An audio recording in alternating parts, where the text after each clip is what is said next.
Last time IRS IT मिला था, इस टाइम परहैप्स और मोस्ट प्रोबेबिलिटी IAS मिल जाएगा। देखो, सिविल सर्विसेज कोई रॉकेट साइंस है नहीं, और 3 असफलताओं और 2 सफलताओं के बाद अब मैं ये बहुत ही आत्मविश्वास के साथ कह सकता हूँ। सो अगर आप ऐसे थंबनेल या ऐसे इंसान के चक्कर में पड़ते हो जो कहते हैं कि करे 2 महीने में UPSC पास, आप उनको पास करके आगे बढ़ जाओ। याद रखना कि प्रीलिम्स, मेंस, इंटरव्यू ये एक दूसरे से पूरी तरह से अलग बिल्कुल नहीं है, बल्कि ये तीनों एक दूसरे से जुड़ा हुआ है। तो इस पूरी जर्नी में खुद को मोटिवेटेड रखना बहुत ज़रूरी है।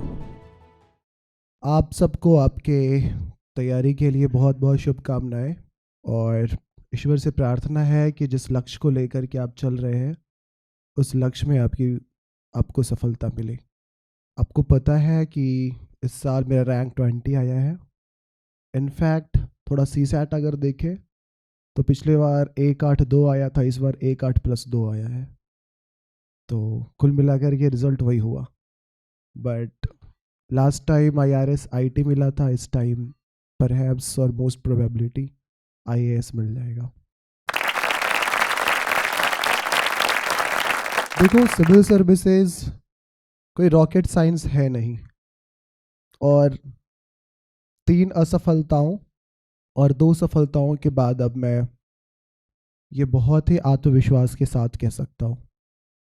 रीज़न ये है कि UPSC में बहुत सामान्य बुद्धि के व्यक्ति भी बहुत अच्छी रैंक के साथ सफल हो पाते हैं, और यह सिद्ध करता है कि UPSC में बहुत ज़्यादा ब्रेन, बहुत शार्प माइंडेड, बहुत तीक्ष्ण मेमोरी पावर, इन सब की ज़रूरत होती नहीं है। जो सबसे ज़्यादा ज़रूरी होता है वो ये होता है कि आप अपने लक्ष्य के प्रति कितना समर्पित हो, आपके अंदर कितना धैर्य है, कितना लगन है, कितनी दृढ़ता है, और आप अपने लक्ष्य के प्रति कितना ईमानदार हो। बात हुई अभी स्ट्रैटेजी की, ये भी कहा गया है कि थोड़ा मेंस के बारे में बताएं, कुछ ने कहा अपने अचीवमेंट के बारे में बताएं। तो चलो तीसरे से शुरू करते हैं। अचीवमेंट की बात करूं तो 2020 में मेरा ग्रेजुएशन पूरा हुआ, 2021 में। फिर मैंने सिविल सर्विसेज की तैयारी शुरू की। पहले प्रयास में प्रीलिम्स हो गया, मेंस नहीं हुआ। दूसरे प्रयास में प्रीलिम्स भी नहीं हुआ। तीसरे प्रयास में प्रीलिम्स भी नहीं हुआ। इस बीच मैंने BPSC भी दिया। पहले प्रयास में BPSC का प्रीलिम्स हुआ पर मेंस नहीं हुआ। दूसरे प्रयास में BPSC का भी प्रीलिम्स नहीं हुआ। लेकिन BPSC के तीसरे प्रयास में मुझे सफलता हाथ लगी, और वहाँ मैं बतौर रेवेन्यू ऑफिसर सेलेक्ट हुआ।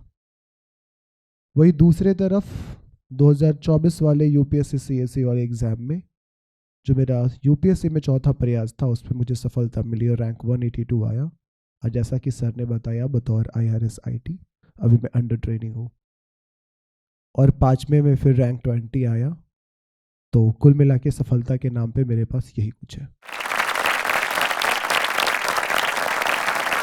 लेकिन इसको जिसे हम सफलता मान रहे हैं, वास्तव में वो सफलता नहीं है। This is just a station, not destination.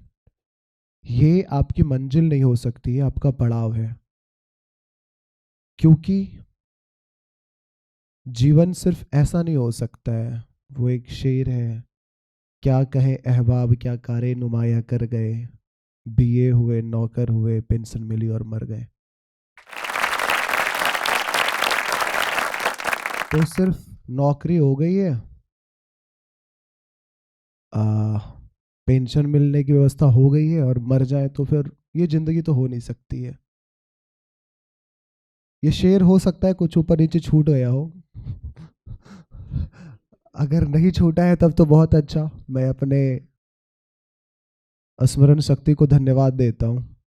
और हो गई तो कोई बात नहीं, इंसान हूँ। तो ये हमारे लिए एक पड़ाव हो सकता है। हमारा गोल बहुत बड़ा होना चाहिए।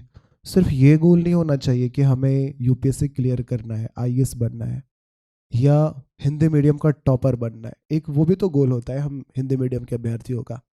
कि यार चलने का तो कुछ भी चल जाएगा, आईएएस नहीं बने, आईपीएस नहीं बने, आईएफएस नहीं बने, आईआरएस नहीं बने, कुछ भी जो बन जाएंगे वो भी चलेगा, पर टॉपर हिंदी मीडियम का बनना चाहिए। मतलब ये भी मैंने सुना है बहुत सारे बच्चों से। पर वो हमारा टारगेट नहीं हो सकता है। हाँ, ये आपकी शुरुआत हो सकती है, जिसको आप लक्ष्य मान रहे हो बेसिकली आपकी शुरुआत है। लक्ष्य हमारा बहुत बड़ा होना चाहिए और उस लक्ष्य को पूरा करने का ये एक साधन होना चाहिए। अब लक्ष्य आप अपने अनुसार निर्धारित कर सकते हैं। किसी का लक्ष्य राष्ट्र सेवा हो सकता है, किसी का लक्ष्य खुद की सेवा हो सकता है, किसी का लक्ष्य अपने माता पिता की सेवा हो सकता है। तो ये सब हो सकता है, बट ये हमारा शुरुआत है या हमारा पड़ाव है। तो सफलता के संबंध में मेरी ये बातें थी। अब स्ट्रैटेजी, मेंस, इन सब की बात करें तो यूपीएससी के बारे जैसा मैंने बताया कि इसमें बहुत सारे गुणों की ज़रूरत होती है, बहुत सारे वैल्यूज़ की ज़रूरत होती है, जिसमें perseverance, patience, dedication, hard work, ये सब बहुत है, इम्पॉर्टेंट है। याद रखना कि सफलता का कोई शॉर्टकट नहीं होता है। ऐसा नहीं होता है कि 2 महीने में आप प्रीलिम्स क्लियर कर लोगे या 2 महीने में आप पूरा यूपीएससी क्लियर कर लोगे। बहुत सारे यूट्यूब पे वीडियोस मिल जाएंगे थंबनेल का, 8 दिन में करे लक्ष्मीकांत पूरा। तो पूरा तो हो सकता है, ऐसा है नहीं, पर वो पूरा होगा, आप अधूरे रह जाओगे। ऐसे थंबनेल या ऐसे जो शॉर्टकट वाले तरीके होते हैं, आप अगर उम्मीद करते हैं कि इससे आपकी यूपीएससी की जर्नी पूरी हो जाएगी, तो इस पे मुझे बहुत आशंकाएं हैं। आपको हार्ड वर्क, एक सही प्लानिंग की बहुत ज़्यादा ज़रूरत होगी, और अगर ये सब कुछ अगर सही मार्गदर्शन में होता है तो ये सर्वोत्तम हो सकता है। जो आपको ज़रूरत है उसकी पूर्ति हो रही है। हम कई बार बहुत इम्प्रैक्टिकल सा स्ट्रेटजी बनाते हैं। सुबह 6:18 28 में पढ़ने बैठेंगे, 8:29 में 8:29 में उठ जाएंगे, फिर 8:42 में बैठ जाएंगे। दिन में कम से कम 18 घंटा तो पढ़ना ही है। अच्छा, कुछ लोग ऐसे भी होते हैं, वो कहते हैं मैं तो मैक्सिमम 45 मिनट पढ़ता ही था दिन में, फिर भी हो गया। हमें इन दोनों एक्सट्रीम्स से बचना है। 8 से 10 घंटे की लगातार मेहनत, और 10 घंटे मैं कह रहा हूँ नॉर्मल कोर्स में नहीं, नॉर्मल कोर्स में 8 घंटे बहुत है। एग्जाम से कुछ समय पहले आप अगर 10 घंटा, हो सकता है अभी 11 12 भी कर लो, बट अगर ऑन एन एवरेज आप 8 से 10 घंटे की पढ़ाई कर रहे हो तो आप सही तरीके से पढ़ रहे हो। ये पूरी तैयारी कम से कम 1.5 से 2 साल की समर्पित समय तो मांगती है। कम से कम 1.5 से 2 साल आपको बहुत अच्छे से मेहनत करना होगा। हो सकता है कि कुछ लोगों का सिलेबस 1 साल में पूरा हो जाए, बिकॉज सिलेबस कंप्लीट करना, आपके प्रेपरेशन का स्तर बहुत सारे दूसरे फैक्टर्स पर भी डिपेंड करता है। आपका बैकग्राउंड क्या रहा था, कि आपका अप्रोच कैसा रहता है, आपकी स्ट्रैटेजी कैसी रहती है, आपका माइंड सेट कैसा रहता है, आपका माइंड कैसा होता है, इन सब चीज़ों पे डिपेंड करता है। बट जनरल लोगों के लिए, आम लोगों के लिए 1.5 से 2 साल की समर्पित मेहनत, 8 से 10 घंटा रोज पढ़ना पर्याप्त होगा। अगर आप ऐसे थंबनेल या ऐसे इंसान के चक्कर में पढ़ते हो जो कहते हैं कि करे 2 महीने में यूपीएससी पास, आप उनको पास करके आगे बढ़ जाओ। दूसरी बात है कि सफलताएं असफलताएं इस पूरे जर्नी का अहम हिस्सा है, पार्ट एंड पार्शल है। अगर आप किसी बड़ी चीज को पाना चाहते हो तो इसमें किसी बड़े चीज को खोना अपने आप में निहित है। अगर आप सफल होना चाहते हो तो असफलता का मिलना बहुत स्वाभाविक है। जरूरी नहीं है कि आप हर बार बड़े चीज को पाने में बड़े चीजों को खो दोगे या छोटी चीज को खो दोगे, या सफल होने से पहले आपको असफल होना पड़ेगा। ऐसा बिल्कुल जरूरी नहीं है, बट सामान्य रूप से होता है और हमें इसके लिए मेंटली प्रिपेयर्ड होना चाहिए। तो हो सकता है कि 1.5 साल की आपकी तैयारी हो, परीक्षा के पूरे साइकिल को पूरा होने में 1 साल लग जाता है। हो सकता है पहले प्रयास में सफलता ना मिले, फिर दूसरा प्रयास। तो इस पूरी जर्नी में खुद को मोटिवेटेड रखना बहुत ज़रूरी है। एंड याद रखना कि ये मोटिवेशन अंदर से आना चाहिए।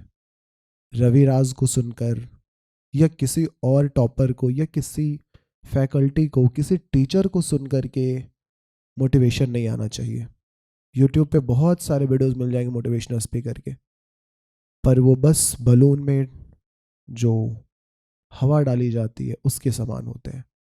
आज मोटिवेट होंगे सुन करके, मतलब मैं तो अभी मोटिवेट हुआ, आधे घंटे बाद डिमोटिवेट फिर से हो जाता था।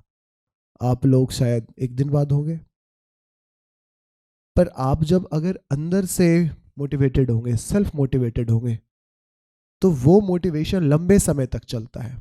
हाँ, हो सकता है कि कुछ लो पॉइंट्स मिले, आपको सेल्फ डाउट का सामना करना पड़े, बट कुछ समय के लिए होता है, क्षणिक आवेश होता है वो।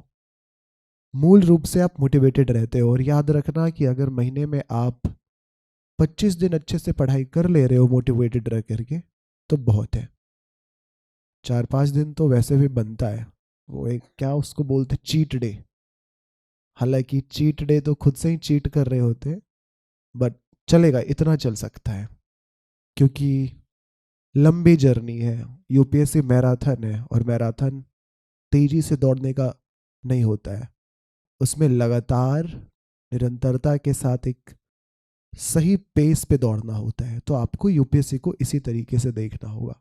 याद रखना कि प्रीलिम्स, मेंस, इंटरव्यू ये एक दूसरे से पूरी तरह से अलग बिल्कुल नहीं है, बल्कि ये तीनों एक दूसरे से जुड़ा हुआ है। ऐसा नहीं है कि आपको प्रीलिम्स के लिए कुछ और पढ़ना होगा, मेंस के लिए कुछ और पढ़ना होगा और इंटरव्यू के लिए कुछ और पढ़ना होगा। इनफैक्ट आप पढ़ते सब एक समान हो, बस एग्जाम से थोड़ा पहले आपके अभ्यास के स्तर पे कुछ परिवर्तन करना होता है। फॉर एग्जाम्पल, अभी तक अगर आप 2026 का प्रीलिम्स दे रहे हो, कितने लोग दे रहे हैं?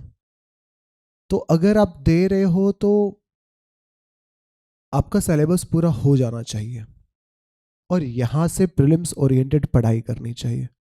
और पढ़ाई बेसिकली अभ्यास से संबंधित है। यहाँ आपको PYQs बनाने चाहिए, टेस्ट देने चाहिए, और प्रीलिम्स ओरिएंटेड कुछ जो इम्पोर्टेंट टॉपिक्स है जो आमतौर पे मेंस में नहीं पूछा जाता है, या फिर जो क्वेश्चंस, जिस तरह के क्वेश्चंस आमतौर पे सिर्फ प्रीलिम्स में पूछे जाते हैं, मेंस में नहीं, उस पर थोड़ा फोकस करना चाहिए। एक बार प्रीलिम्स हो जाता है तो फिर आपको मेंस ओरिएंटेड पढ़ाई करनी चाहिए, जिसमें आंसर राइटिंग की सबसे अहम भूमिका होती है, थोड़ा क्रिटिकल एनालिसिस के साथ पढ़ाई। और जब मेंस हो जाता है तो इंटरव्यू के लिए आप बोल करके प्रैक्टिस कर सकते हो, ये अलग अलग तरीके से डिस्कशन एंड ऑल दिस। सो ये पूरी पढ़ाई एक है जिसको हम 3 अलग अलग तरीके से उसके चरण के अनुसार पढ़ते हैं। तो हमेशा याद रखना है कि ये नहीं सोचना है कि पहले प्रीलिम्स का तैयारी करेंगे उसके बाद मेंस पढ़ेंगे, और जब प्रीलिम्स और मेंस हो जाएगा तब जा करके इंटरव्यू की तैयारी करेंगे। ऐसा नहीं होना चाहिए। आप सबको शुरू से इंटीग्रेटेड तरीके से पढ़ना चाहिए। शुरू से मैं तो ये भी सबको कहता हूँ कि आप इंटरव्यू की भी तैयारी शुरू से करो। देखो, प्रीलिम्स और मेंस तो हो ही जाता है, इंटरव्यू में ही मामला अटकता है ना? कितने लोग ऐसा सोचते हैं? बिहार से जितने लोग हैं उतना वो तो सोचते ही होंगे। नहीं? हाँ, अरे जोर से बोलो भाई। हाँ, मुझे बिहार के लोगों पे बहुत भरोसा है, इस कारण से क्योंकि मैं खुद भी बिहार से हूँ। मतलब मैंने इस तरह से पर्सनालिटी टेस्ट इंटरव्यू की तैयारी नहीं की थी कि प्रीलिम्स और मेंस तो हो ही जाएगा। ये तो अपने दोस्तों को सुनने के बाद लगा कि हाँ, बिहार के लोग ऐसे सोच लेते हैं। मैंने ये सोचा कि बिहार के लोगों की भाषा बहुत थोड़ी डिफरेंट होती है, उसमें जो लोकल टच होता है वो ज़्यादा है। देखो, कोई भी भाषा बुरी या अच्छी नहीं है, ऐसा नहीं बोल सकते हैं कि जो खड़ी हिंदी है वो बहुत अच्छी है, जो हरियाणवी है या जो बिहार में भाषा बोली जाती है वो गंदी है, या वो दोनों अच्छी है और खड़ी हिंदी बुरी है। ऐसा कुछ नहीं है। सबका अपना अपना स्थान है, उसके अनुसार होता है। अब आप की खड़ी हिंदी बहुत अच्छी है, आप अमेरिका में हिंदी बोल के दिखा दो ट्रंप के सामने, वो अगर कुछ समझ जाए तो फिर मुझे बहुत बताना। और आपकी अंग्रेजी बहुत अच्छी हो, आप बिल्कुल एक ऐसे इंसान के पास चले जाओ जिसको अंग्रेजी नहीं आती, उसके सामने आप अपनी अंग्रेजी में ज्ञान दे करके उसको समझा के दिखा दो। तो भाषा महज अपने बातों को एक्सप्रेस करने का माध्यम है। तो लेकिन मुझे ऐसा लगता था कि मेरी जो भाषा है बिहार में बतौर बिहारी के होने के नाते, तो वो शायद यूपीएससी के मानक के अनुरूप नहीं है, ये मुझे ऐसा लगता था। जरूरी नहीं है कि ये सही हो। मतलब हमारे यहाँ क्या होता है कि सब पुलिंग होता है, पूजा होता है, आरती भी हो जाता है, पर ऐसा होता नहीं है।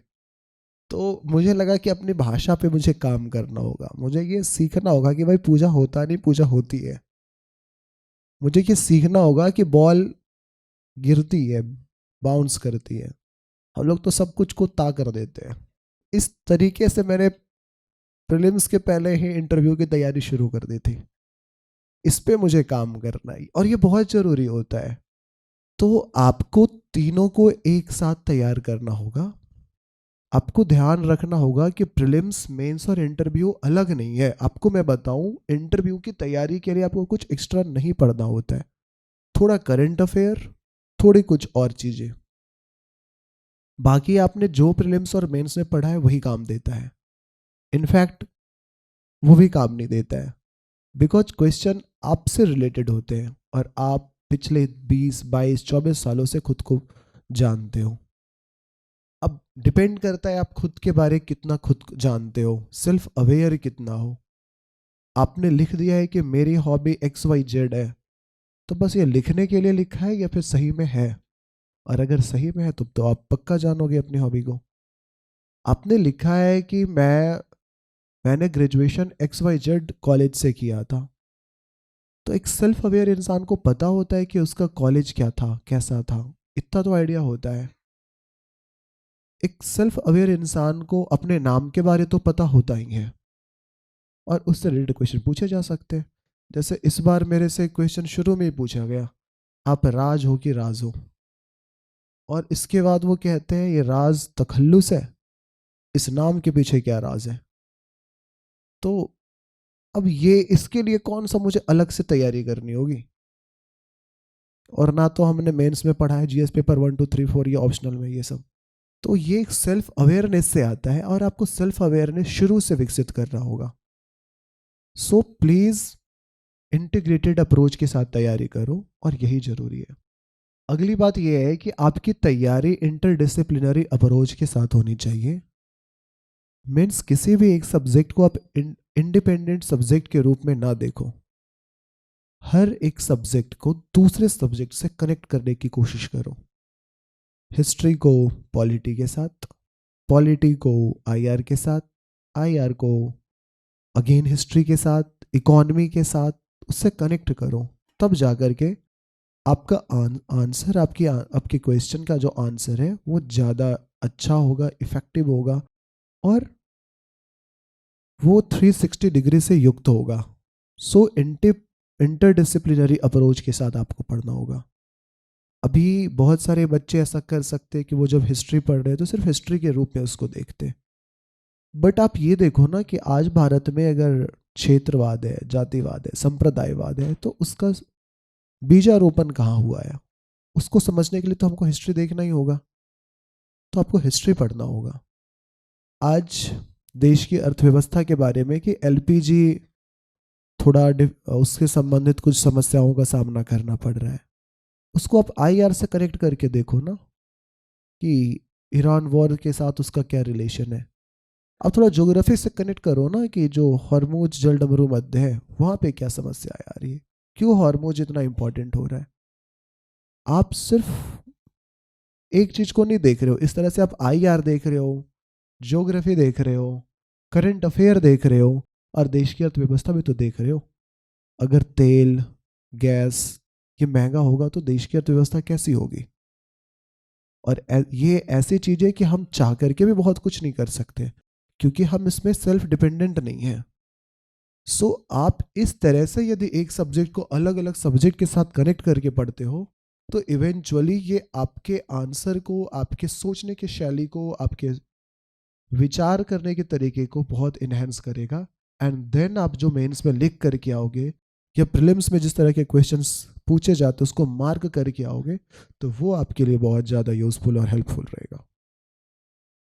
सो पूरी तैयारी का सार यही है, स्ट्रेटजी यही है कि आपको पूरी तैयारी इंटरडिसिप्लिनरी अप्रोच के साथ इंटीग्रेटेड वे में करनी होगी, परसिवरेंस के साथ करनी होगी। और हमेशा याद रखना कि सफलता 2 दिनों का परिणाम नहीं होता है। बहुत लोग मेरे से कहते हैं यार तू तो रातों रात स्टार बन गया, तो मैं उनको कहता हूं कि रातों रात स्टार बनने में मुझे 5 साल लग गए। तो ऐसा होता है।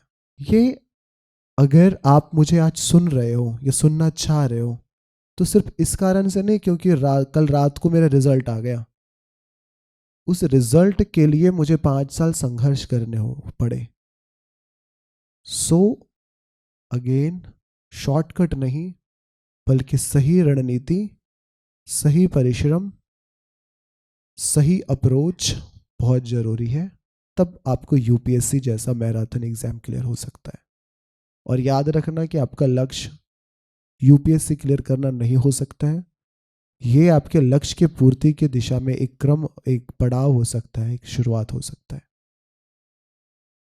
एक तो और चीज़ें जो मैं अपने एंड से पहले बताना चाहूँगा कि प्लीज़ आंसर राइटिंग की शुरुआत आप लोग करो, आंसर राइटिंग किया करो। क्योंकि हम लोग को ऐसा लगता है कि प्रीलिम्स पहले दे लेते उसके बाद मेंस का तैयारी करेंगे और आंसर लिखेंगे। 2 ढाई 3 महीने में हमारे पास इतना वक्त नहीं होता है कि हम रिवीजन भी करें और आंसर राइटिंग भी उसमें सीख जाए। आपको आंसर सभी से लिखने चाहिए, अच्छे से लिखने चाहिए। शुरू में जो आपके छोटे छोटे क्वेश्चंस होते हैं, एनसीईआरटी के क्वेश्चन हो गए जो बुक्स में एक्सरसाइज के रूप में होता है या जो भी आपको क्लास में दिए जाते हैं, आप उसको सॉल्व करो। धीरे धीरे आप लिखना सीख जाओगे। पहले कुछ समय खुद लिखो, फिर टीचर्स का गाइडेंस लो, वो आपको हेल्प करेंगे and you will gradually understand how to write a good answer. बहुत बार ये भी कहा जाता है आंसर को कैसे लिखे कि और अच्छा हो जाए। तो कैसे लिखे कि और अच्छा हो जाए वो तब होगा जब आप पहले अच्छा लिखोगे, क्योंकि और अच्छा में नहीं थे कि आप अच्छा लिख रहे हो। तो पहले आप अच्छा लिखो, और अच्छा लिखो में नहीं थे कि आप लिख रहे हो। तो मैं सबसे पहले कहूँगा कि आप लिखो। आप लोग लिखते हो कौन आंसर्स? कितने मार्क्स आते हैं? हाफ ले आते हो? अग्रिम शुभकामनाएं सबको, सब रैंक वन लाओगे। अरे भाई, 1750 का हाफ कितना होता है? 875। इंटरव्यू में भी आप लोग कुछ कितना ले आओगे? अरे भाई, 1055। मतलब आपकी क्षमताओं को देखने के बाद मुझे ये कम लग रहा है। 180 नहीं, उसको थोड़ा तो और बढ़ा ही लो, इतना कॉन्फिडेंटली बोल रहे हो। हाँ, कितना? अरे वेरी गुड।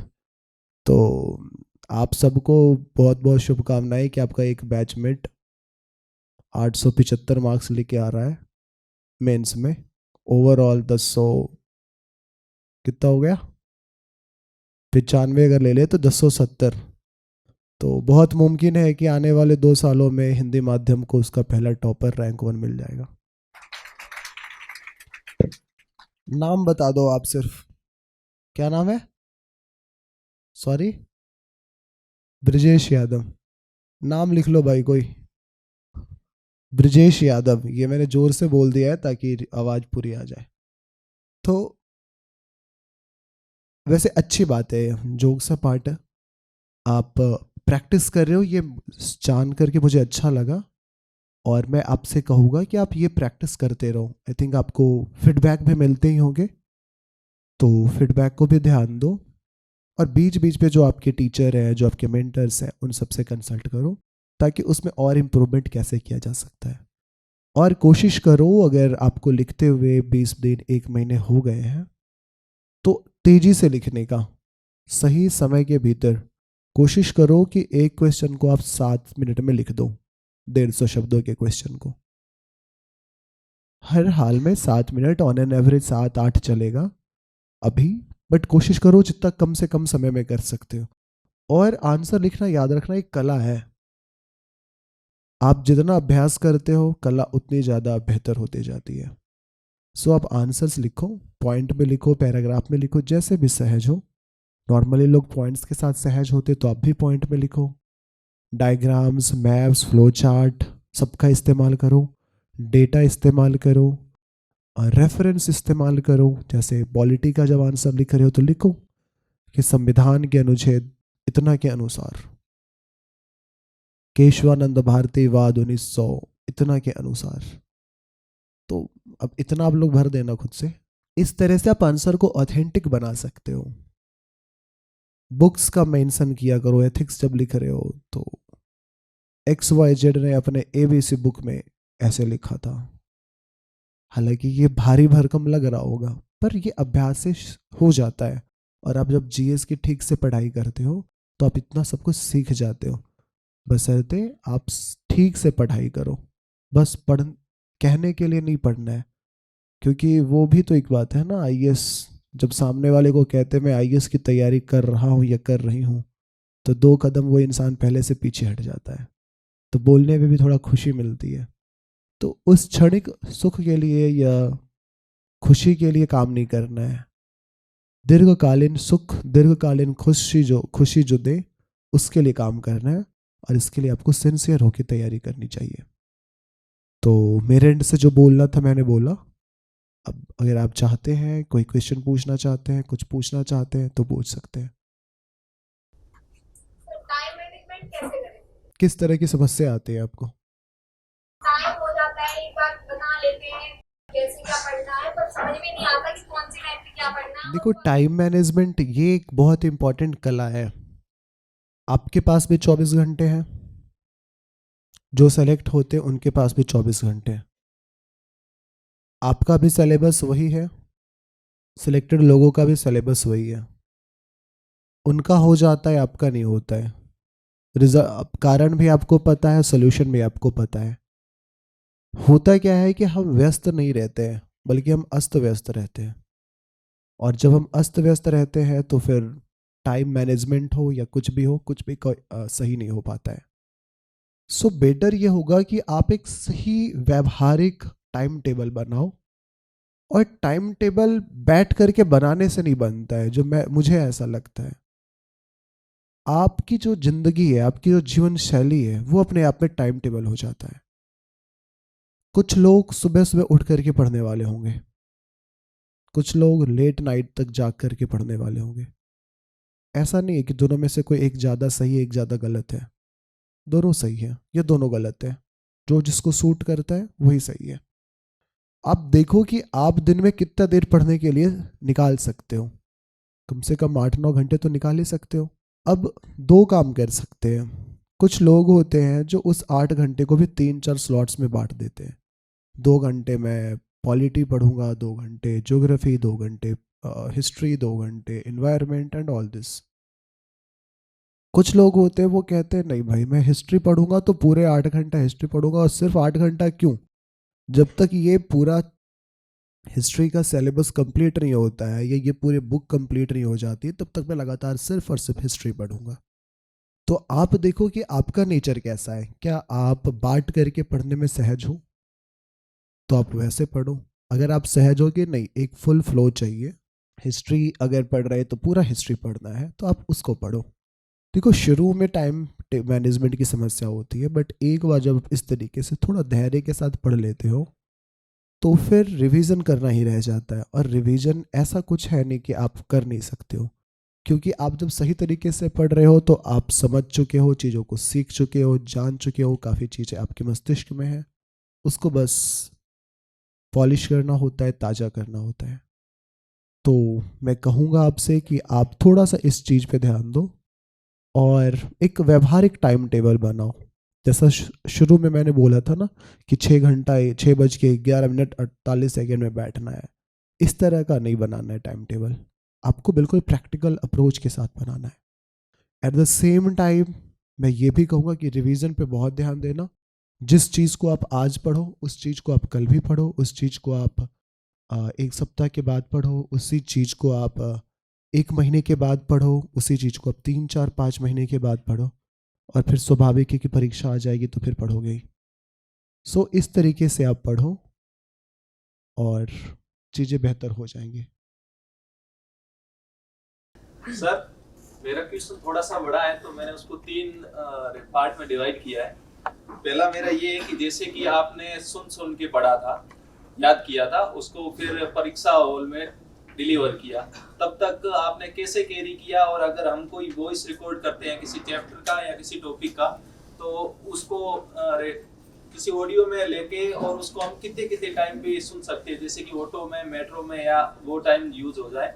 और सेकंड मेरा ये था कि जैसे कि कुछ हिंदी लिटरेचर का व्याकरण का भाग ले लें, तो उसका काफी बड़ा लेंथ ही है, तो उसमें रिवाइज या रिमाइंड करने में भी काफी टाइम लग जाता है। तो बिना रिवाइज का मतलब रिमाइंड की क्वालिटी गिराए और टाइम कम करते हुए उसको कैसे कैरी करें।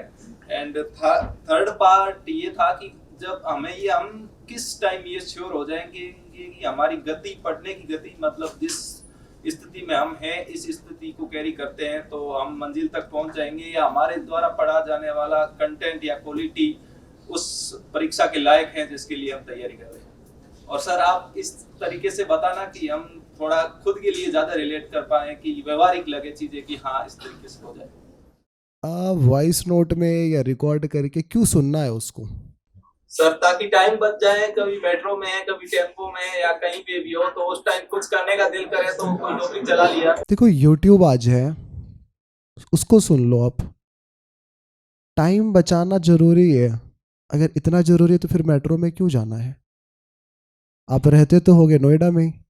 दिल्ली में 3-4 किलोमीटर दूर है, तो 15-20 मिनट लगते हैं सफर में, तो 20 मिनट रेस्ट करो ना भाई, क्यों पढ़ना है? देखिए ना, हमेशा याद रखो पढ़ाई इतनी भी अच्छी चीज़ नहीं है कि मज़ा आ जाएगा। मैं कभी रेकमेंड नहीं करूँगा कि आप वॉइस नोट करके और सब कुछ कर लो। आप जितने देर में वॉइस नोट बनाओगे आपका टाइम तो वैसे ही बर्बाद हो जाएगा।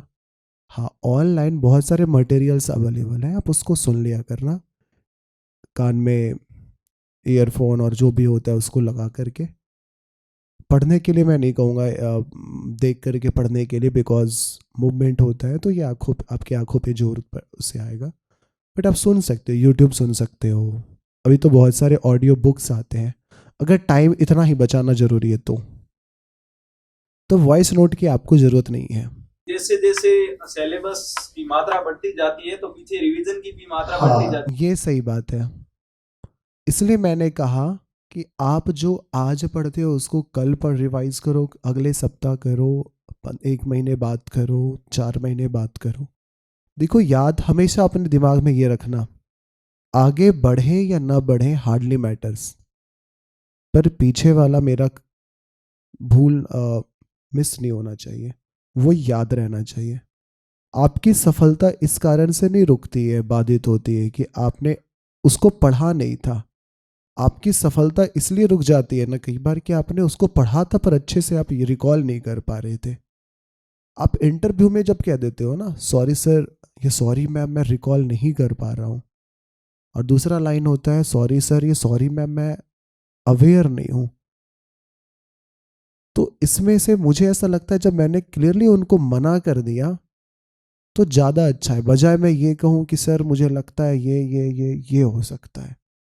अब भाई आप फंबल भी कर रहे हो, कुछ गड़बड़ भी बोल सकते हो, कुछ गलत भी बोल सकते हो। सो आप गलत लिख करके आते हो तो वो ज़्यादा बुरा है, बजाय आपकी कुछ न लिख करके आते हो। तो हमेशा याद रखना कि आपको रिवीजन पे सबसे ज़्यादा फोकस करना है। आगे की चीज़ एक बार के लिए रोकना पड़ जाए तो ठीक है, बट पुरानी चीज़ को मैं रिकैप करूँगा या करूँगी। सर रिमाइंड और रिकॉल करते समय जैसे कि कोई सब पॉइंट याद आ जाए तो उसके डिटेल में वापस रिमाइंड करना चाहिए कि इसमें ये था, या सब पॉइंट याद आ जाए तो ये मान लेना चाहिए कि मेरे को अंदर का याद है। देखो ये तो आपके आप पे डिपेंड करता है। मुझे तो लगता है कि थोड़ा सा एक बार रिकॉल करने के दौरान आप डिटेल्स को भी देख सकते हो, और कितना ही टाइम लगता है। जब आप खुद से रिकॉल कर रहे हो तो 10 सेकंड भी नहीं लगता है, पूरा काम हो जाता है, तो वो कर सकते हो। देखो 2027 में देना है तो बहुत समय तो हुआ नहीं, अब लॉन्ग टर्म अप्रोच तो ये नहीं रहा, अब ये सही अप्रोच रहा। आपको कोशिश करनी चाहिए कि फरवरी 2027 तक आपका पूरा सिलेबस हो जाए, वो सिलेबस पूरी तरह से कंप्लीट हो जाए, और इसमें ऑप्शनल सी सैट सारे शामिल हैं। सी सैट को ये सबके लिए है कि बिल्कुल हल्के में लेकर ना चले, नहीं तो वो आपको समाज में हल्का बना देता है। उसके तीनों आयाम, कॉम्प्रिहेंशन, मैथमेटिक्स, रीजनिंग, इन सब पे आपको ध्यान देना है, और ये नहीं सोचना है कि 27 क्वेश्चन ही ठीक करने हैं, 66 नंबर ही लाने हैं। कोशिश तो करो 90 के, ताकि आप 80 लेकर आओ, 70 लेकर आओ, क्योंकि आपको थोड़ी उसमें ठीक ठाक प्रैक्टिस करनी होगी। वो अब वो दौर नहीं रहा कि आप थोड़ा सा मेहनत करोगे और हो जाएगा। पिछले 3-4 सालों से जिस तरह के क्वेश्चन पूछे जा रहे हैं, वो बताता है कि यूपीएससी को अब ऐसे लोग चाहिए जिनकी समझ कॉम्प्रिहेंशन के मामले में, मैथमेटिक्स और रीजनिंग के मामले में भी काफ़ी अच्छी है। तो उस पर ध्यान दो। हालांकि ठीक है, अभी नहीं, 2-3 महीने के बाद से ही सही, पर हर हाल में फरवरी तक आपका सिलेबस पूरा अच्छे से कंप्लीट हो जाना चाहिए, और इसमें ऑप्शनल और सी सैट दोनों शामिल है। और तीसरी बात कि आपने कहा मेंस को लेकर के, कि मेंस के लिए क्या हम करें, अभी करें या फिर पीटी को लेकर के क्या करें। अभी मैंने कहा कि इंटीग्रेटेड अप्रोच के साथ पढ़ना चाहिए। इसमें निहित है कि आपके मेंस और प्रीलिम्स दोनों की तैयारी साथ साथ होती है, तो ऐसा नहीं है कि आपको कुछ अलग करना होगा। हाँ, इंटरव्यू के लिए आप ठीक से तैयारी, प्रीलिम्स के लिए आप फरवरी के बाद से तैयार प्रैक्टिस कर सकते हो, थोड़ा प्रीलिम्स मोड में आ सकते हो, बट कुछ एक्स्ट्रा नहीं करना है। सर एक क्वेश्चन, सर जैसे समझो 26वां एडम लेना है, तो जब इसे जियोग्राफी पढ़ी था और सब हिस्ट्री है, तो सर हम कवर नहीं करते, 5 दिन 6 दिन जियोग्राफी पढ़ी था, इसके बाद उसको रख के देते हिस्ट्री पढ़ते हैं, फिर हिस्ट्री कवर करते हैं, पॉलिटी कवर करते हैं, बस प्रयास करते हैं तो सब भूल जाते हैं कैसे क्या होना चाहिए सर। इसके लिए बस आपको रिवीजन ही करना है, रिवीजन ही एकमात्र जरिया है जिससे आप कुछ कर सकते हो, और मल्टीपल टाइम आपको रिवीजन करते रहना चाहिए। ऐसा नहीं है कि इतनी भी हमारी मेमोरी कमज़ोर नहीं होती है कि आज पढ़ेंगे 5 दिन बाद भूल जाएंगे। आप अगर ठीक से पढ़ाई के दौरान सिंसियर होकर के पढ़ रहे थे, रिवीजन उस समय भी कर रहे थे, तो अभी ये स्थिति नहीं होगी। हाँ, ये हो सकता है कि कुछ पर्टिकुलर फैक्ट्स हम भूल सकते हैं, तो कोई बात नहीं, आप उसको हाईलाइट कर लो, उसको अंडरलाइन कर लो, उसको किसी नोट्स में लिख लो, चीज़ें आसान हो जाएंगी, उसको बार बार रिवाइज करो। बट खुद पे भरोसा रखो, अपने मस्तिष्क पे इतना भरोसा रखो कि वो समय पे काम देगा, और इसके लिए बस आपको रिवीजन ज़्यादा से ज़्यादा करना है। जब सेल्फ डाउट आता है, राइट, खुद को संभालना नहीं पड़ता है। हमारा मैकेनिज्म ऐसा होता है ना कि अगर आप दृढ़ संकल्पित हो किसी चीज के प्रति, तो थोड़ी बहुत डिमोटिवेशन, थोड़े बहुत सेल्फ डाउट के बाद आप खुद को हैंडल कर लेते हो। निश्चित रूप से यूपीएस एक बहुत लंबी जर्नी है, और मैं तो खुद पंचवर्षीय योजना का एक प्रमाण हूँ। तो मेरे भी जिंदगी में बहुत सारे लो फेज आए, लो पॉइंट्स मैंने भी देखे, पर अगेन आप जब सिंसियर होकर तैयारी करते हो तो आपको पता होता है कि आप सही डायरेक्शन में हो। सबसे इम्पोर्टेंट ये, आपका मूल्यांकन यूपीएससी या दृष्टि के मेंबर्स, मैनेजमेंट या एग्जाम लेने वाले या टीचर्स नहीं कर सकते। आपका सही मूल्यांकन आप खुद कर सकते हो। अगर आप खुद में ये संतुष्ट हो कि मैं बहुत अच्छे से कर रहा हूँ और मेरे अंदर अब इतनी एबिलिटी आ गई है, तो believe me, you are in right direction. और अगर आप खुद में ये मूल्यांकन कर रहे हो कि मैं अच्छा नहीं कर रहा हूँ, तो आप उसको समझिए क्यों नहीं कर पा रहे हो और कैसे किया जा सकता है। आप बहुत अच्छा खुद को मान रहे हो और एग्जामिनर या फिर टीचर्स आपके कुछ और फीडबैक दे रहे हैं, तो उसका कोई मतलब नहीं है। तो आपकी स्थिति आपके नज़रों में क्या है। और एक बड़ा अच्छा मैंने कथन पढ़ा था, ऐसे में खूब यूज़ किया करते थे मैं वह नहीं हूं जो मैं सोचता हूं कि मैं हूं। मैं वह भी नहीं हूं जो तुम सोचते हो कि मैं हूं। मैं वह हूं जो मैं सोचता हूं कि तुम सोचते हो कि मैं हूं। मतलब ये वैसे मेरा नहीं है भाई, ये शायद चार्ल्स हटिंगटन कुछ क्या नाम है उनका है। बट आपको ये पता होना चाहिए कि आपके बारे में जनरल परसेप्शन क्या है लोगों के बीच, उससे भी आपको आइडिया लग जाएगा। आप सोचो कि मेरे बारे में एक्स वाई जेड क्या सोचता है, जो सोचता है लगभग आप वही हो, थोड़ा बहुत ऊपर नीचे हो सकता है। तो प्रेपरेशन आप अगर बहुत अच्छे से करते तो हो सकता है कुछ असफलताएं हाथ लगे, बट आपको पता होता है कि आप सही रास्ते पे हो, सही स्थिति में हो, तो आप मोटिवेटेड रहते हो। हाँ, जब डिमोटिवेशन आए तो उस समय खुद की क्षमताओं को याद करो, आप छोटी छोटी सफलताओं को याद करो, और उसमें आपके पेरेंट्स, आपके दोस्तों, आपके वेल विशर्स की भूमिका बहुत अहम होती है। आप उनका साथ आपको मिलेगा, पर अगेन आपके पेरेंट्स, आपके दोस्तों, आपके वेल विशर्स का साथ आपको तब मिलेगा जब आप सच में बहुत अच्छे कंडीशन में होंगे, आप सच में लेबर कर रहे होंगे और आपको असफलताएं मिल रही होगी। आप मेहनत ही ना करो और आप उम्मीद करो कि आपके पापा आपके पीठ पे हाथ रख के कहेंगे कि वेरी गुड, असफल हुआ तो क्या हुआ, ये नहीं होगा। हाँ, आप अगर मेहनत कर रहे हो और असफल हो रहे हो तो आपके पेरेंट्स आपके कंधे पे हाथ रख के आपको अप्रिशिएट करेंगे, आपको इनकरेज करेंगे, और ऐसे कर इस तरह से आपका जो लो पॉइंट है वो बहुत जल्दी ख़त्म हो जाएगा। तो आप खुद पे रखो ध्यान, खुद के कंडीशन को समझो और मेहनत करो। दूसरी बात, हमेशा याद रखना कि यूपीएससी आईएएस बनाता है, ठीक है, बट इसकी तैयारी आपको एक बहुत अच्छा इंसान बना देती है। तो जब अच्छा इंसान बना गए तो फिर क्या है, 2 रोटी का अरेंजमेंट तो आप कर ही लोगे, और उससे ज़्यादा की ज़रूरत वैसे भी नहीं होती है। अच्छा, 2 क्वेश्चन है, आप इस टाइम क्या किए थे, और हम दूसरा है कि हमको क्या करना चाहिए। तो लास्ट वाला देखो, लास्ट साल मैंने क्या किया था वो अगर बताऊं तो लास्ट समय तो मैंने चिल किया था, क्योंकि मेरे दिमाग में था कि मुझे एग्ज़ाम नहीं देना है, और जब देना ही नहीं है तो फिर क्यों पढ़ना है। उससे पहले मैंने क्या किया, तो अगेन जो मेरे फंडामेंटल टॉपिक्स थे, सब्जेक्ट्स थे, history, geography, polity, economy, current affair, आप उस पर बहुत ध्यान दो। अभी भी मैं आपसे यही कहूँगा कि आप इस पे ध्यान दो। प्रीवियस ईयर क्वेश्चंस बनाओ प्रीलिम्स के। At the same time CSAT पे ध्यान दो, कॉम्प्रिहेंशन, मैथ्स, रीजनिंग, आपका जो भी स्ट्रेंथ हो सकता है आप मैथ्स में बहुत अच्छे हो, बट मैं कहूँगा कि मैथ्स के बावजूद आप रीजनिंग और कॉम्प्रिहेंशन पे ध्यान दो।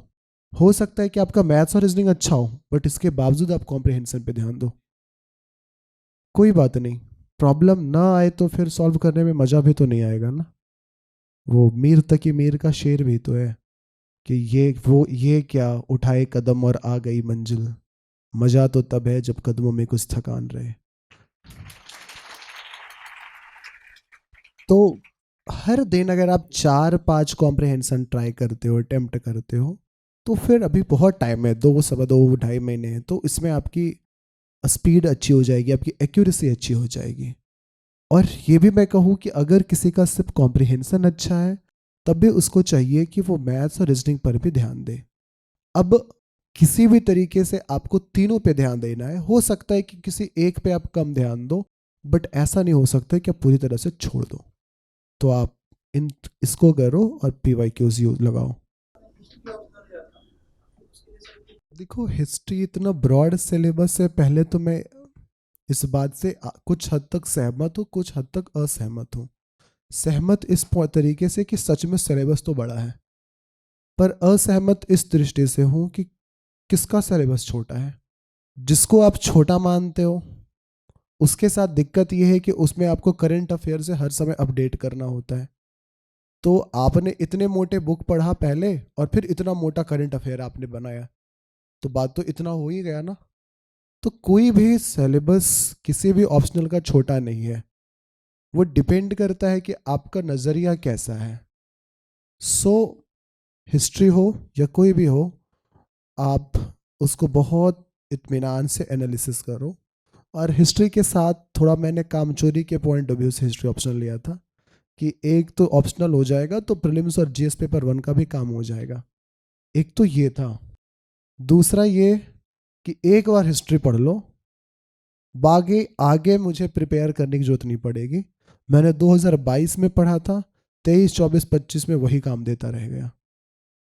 तो इसके जबकि आप दूसरे सब्जेक्ट को जब पढ़ते हो तो उसमें फिर करंट अफेयर का अपडेशन होता रहता है, आपको लगातार मेहनत करना होता है। तो मैंने इस पॉइंट ऑफ व्यू से लिया। अब मैंने कहाँ से पढ़ा उससे ज़्यादा ज़रूरी ये है कि आप जहाँ से भी पढ़ो, किसी भी कोचिंग का आप सहारा ले रहे हो, अपने टीचर पे आपको भरोसा रखना चाहिए। उन्होंने जो भी मटेरियल बताया है, जो भी रिसोर्सेज बताए हैं, वो जो एक्सप्लेन करते हैं उस पर आप भरोसा रखो, उसको ध्यान दो। याद रखना कि टीचर बहुत इंपॉर्टेंट होते हैं, बट सिर्फ टीचर के कारण आपके मार्क्स नहीं आते हैं। एक ही इंसान जो 3 बच्चों को पढ़ाते हैं, एक का मार्क्स 300 आता है, एक का 290 आता है और एक का 250 आता है। क्या जो टीचर 250 वाले बच्चे से कुछ नोट्स छिपा लेते हैं या 300 वाले को कोई नोट्स एक्स्ट्रा दे देते हैं? ऐसा नहीं होता है। आप कैसे परसीव करते हो और कैसे प्रोड्यूस करते हो, इस पे काफ़ी हद तक डिपेंड करता है। तो आप जहाँ भी पढ़ो, अब देखो मैं यहाँ से किसी कोचिंग का प्रमोशन करूँ तो वो ठीक लगेगा नहीं, तो मैं आपको बस यही कहूँगा, आप जहाँ से पढ़ो, जिस भी बुक का इस्तेमाल करो। हालांकि ऑप्शनल में थोड़ा सा मुझे लगता है कि बुक्स ज़्यादा लेंदी हो जाता है, आपके लिए ये हैंडल करना थोड़ा डिफ़िकल्ट होता है। ये मेरा ये व्यक्तिगत मानना है, मैं गलत भी हो सकता हूँ। बहुत लोग सीधा बिना किसी कोचिंग के हेल्प का क्लियर कर लेते हैं, आप भी कर सकते हो अगर आपके अंदर वो पोटेंशियल है। बट आप जिससे भी पढ़ो, जिस भी रिसोर्स को पढ़ो, पहले तो आप एक बार अच्छे से रिसर्च करो कि कौन सा बुक अच्छा है, कौन से टीचर अच्छे हैं, जो भी आपको लगता है। ज़रूरी नहीं है कि मुझे XYZ टीचर अच्छे लगे तो आपको भी वो अच्छे लगे। ज़रूरी नहीं है कि मुझे ABC बुक अच्छी लगी तो आपको भी अच्छी लगे।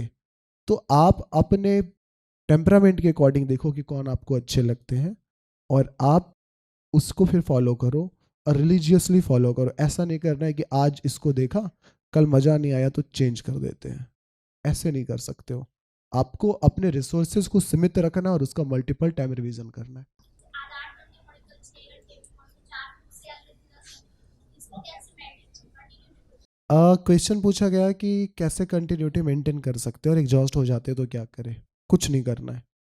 सबसे अच्छा चीज़ है कुछ मत करो, चीज़ें बेहतर हो जाएगी। फ़ोन चलाने का मन हो रहा है मत चलाओ, किताबें बंद करने का मन हो रहा है मत करो, शादी में जाने का मन हो रहा है मत जाओ, हो जाएगा। क्या करोगे फिर पड़े पड़े बेड पे? सोने का मन कर रहा है मत सो, रेस्ट करने का मन कर रहा है मत रेस्ट करो। कहने का मतलब ये है कि आपको वो करना है जो आपका ब्रेन कह रहा है, ना कि वो करना है जो आपका दिल कह रहा है। आपको अपने मन की नहीं बल्कि मस्तिष्क का सुनना है। अगर मैंने ये कहा कि 8 घंटे मुझे हर दिन पढ़ना है, तो हो सकता है किसी दिन 6 घंटा पढ़ पाए, हो सकता है किसी दिन 7 घंटा, और हर दिन 8 घंटा एग्जैक्टली पढ़ना ये जरूरी भी नहीं है। वो एवरेज की बात हो रही है। आपको कोशिश करनी है कि 8 घंटा पढ़े, कभी 7 भी हो सकता है तो कभी 9 भी हो सकता है। पर अगर आपने बोला कि पहले 6 8 फिर 6 फिर 4, मुझे डर था कि आप फिर 2 और फिर 0 ना बोल दो, पर फिर आपने ठीक सा जंप किया और 10 बोल दिए। आप कभी भी शुरू करो, पर जिस महीने आपकी प्रीलिम्स है उससे 4 महीने आपका पूरा कंप्लीट हो जाना चाहिए, 4 महीने पहले, ताकि आपके पास रिवीजन का पर्याप्त मौका मिले आपको। तो अभी अगर मैं देखूं तो मुझे ऐसा लगता है कि आपको CSAT अगर आप अगस्त के आसपास भी शुरू करते हो, अगस्त सितंबर में, तब भी चलेगा। ऑप्शनल उसी के अकॉर्डिंग आप देखो कि आप कब कर पाते हो। लेकिन थोड़ा सा शुरू में तो दिक्कतें होती है, ऐसा नहीं है कि शुरू में ये सारी चीज़ें आसान होती हैं। शुरू में संघर्ष ज़्यादा होता है, पर एक बार आप जो संघर्ष करके सिलेबस को ठीक से पूरा कर लेते हो तो फिर चीज़ें काफ़ी सरल होती है। और फिर वो 8 घंटा जरूरी नहीं है कि हर दिन पढ़े। जैसे इस अटेम्प्ट में मैंने सबसे कम पढ़ाई की, फिर भी मुझे सबसे अच्छी सफलता मिली। प्रीलिम्स से पहले मैंने बहुत ऑनेस्टली कहूँ एक भी मॉक नहीं लगाया, एक भी PYQ नहीं किया, रिवीजन एक भी दिन नहीं किया, पर हो गया।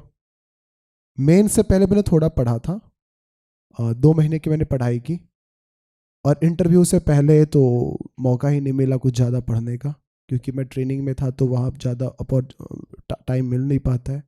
और जो भी मैंने पढ़ा उनमें से उन्होंने कुछ नहीं पूछा, तो मैं सोच के गया था ये पूछा जाएगा, उनमें से कुछ नहीं पूछा गया।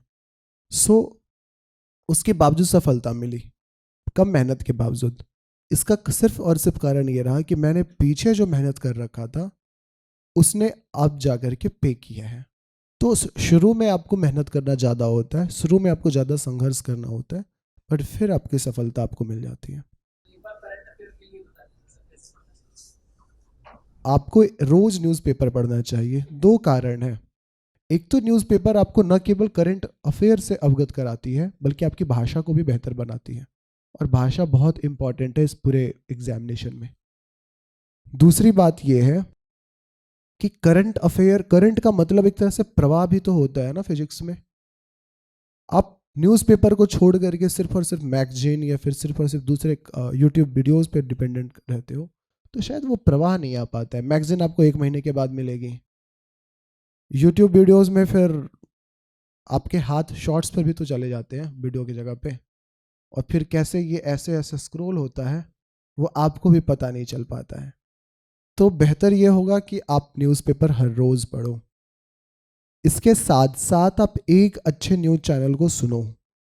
वो रेडियो न्यूज़ हो सकता है, वो सरकार की जो भी न्यूज़ हैं, डीडी न्यूज़ या सनसद टीवी, ताकि आपको ऑथेंटिक खबरें पता चले, ये पता चले कि गवर्नमेंट किस चीज़ पे ज़्यादा फोकस कर रही है।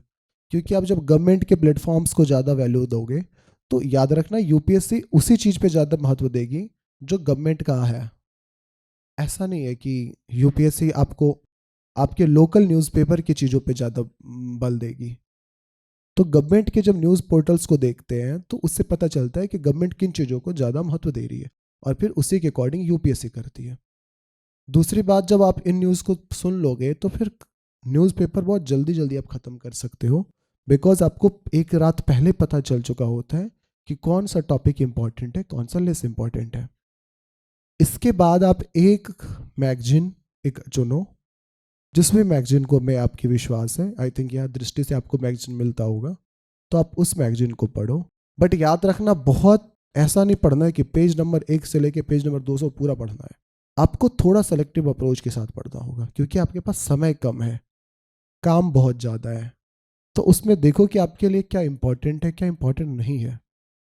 क्योंकि जो दृष्टि की मैगजीन है या फिर कोई भी मैगजीन होती है, वो इस पॉइंट ऑफ व्यू से लिखी जाती है कि मेरा जो पाठक है वो पहले दिन भी पढ़े तो उसको चीज़ें समझ में आए। तो पहले दिन और 101वें दिन दोनों में तो अंतर होगा। आप अगर पहले से पढ़ रहे हो तो आपकी अंडरस्टैंडिंग काफ़ी बन चुकी होगी, तो फिर हम उन पेजेस के चक्कर में क्यों पढ़े, क्यों अपना वक्त जाया करें। जहाँ तक बात है कि तैयारी कब शुरू करनी चाहिए, देखो 2-3 बातें हैं।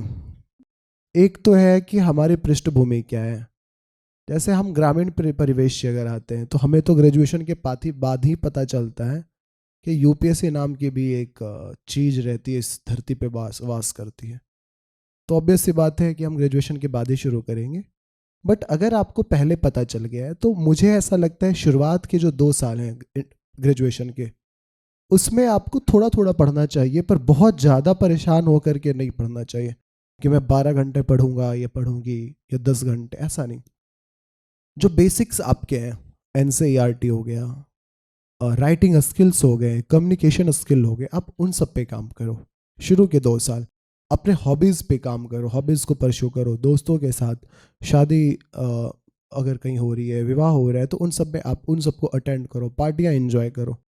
क्योंकि एक बार आप जब इस साइकिल में आ जाते हो ना, तो फिर शादी या कुछ जो ओकेजन्स होता है फैमिली में, उसको आप एंजॉय नहीं कर पाते हो। तो शुरुआत के 2 साल आप खूब एंजॉय करो, but at the same time आप थोड़ा थोड़ा पढ़ते रहो। और जब तीसरा लास्ट ईयर आता है ग्रेजुएशन का, अब तो आई थिंक 4 साल का ग्रेजुएशन हो गया ना, मैं 3 ही साल वाला हूँ, तो 4 साल का हो गया है। तो लास्ट के 2 साल, 1.5 साल या 1 साल आप बहुत समर्पित होके पढ़ो, मतलब आप जिस साल एग्ज़ाम देने वाले हो, जब एलिजिबल होते हो, उससे 1-1.5 साल पहले से बहुत अच्छे से पढ़ना शुरू करो डेडिकेटेड होके, और ग्रेजुएशन के शुरुआत के 1.5-2 साल आराम से पढ़ सकते हो। सर जो न्यूज़पेपर है सर, तो न्यूज़पेपर से जो मेन चीज है उसको अलग से नोट करके रख लेना चाहिए। हाँ, ये क्वेश्चन पूछा गया था कि उसका नोट्स, देखो मैगजीन में तो ज़्यादातर इंपॉर्टेंट चीज़ें होती ही है, बट फिर भी आपको लगता है कि नहीं ये थोड़ा इंपॉर्टेंट ज़्यादा है, अगर ये छूट गया तो दिक्कत हो जाएगा, तो आप इसको एक अलग से लिख सकते हो। ये अच्छा क्वेश्चन है कि रैंक 182, प्लीज शांत रहो, 182 को 20 में कैसे तब्दील किया गया। तो इस बार 2 चीज़ें जो मेरे लिए अच्छी रही कि एक तो मैंने जीएस पेपर में अपने मार्क्स काफ़ी इम्प्रूव किए हैं। उसका तरीका ये मैंने फॉलो किया कि अपने हर पॉइंट को एग्जाम्पल के साथ सब्सटेंशिएट किया करता था।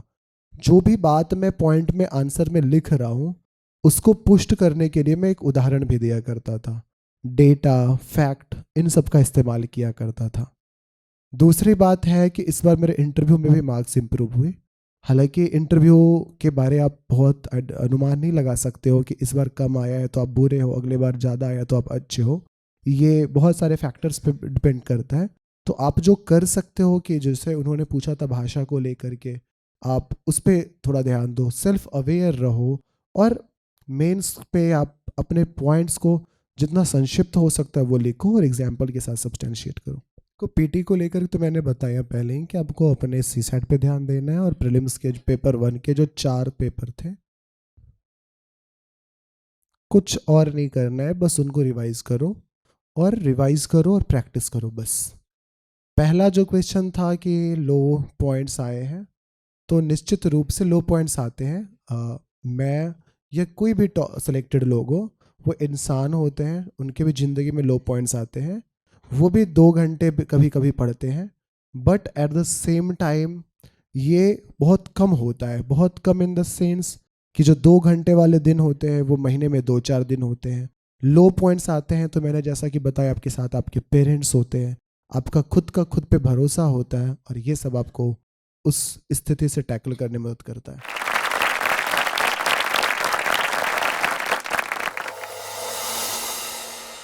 डियर व्यूअर्स, अपने एग्जाम की तैयारी को और बेहतर करने के लिए हमारे चैनल को लाइक, शेयर और सब्सक्राइब करना न भूलें।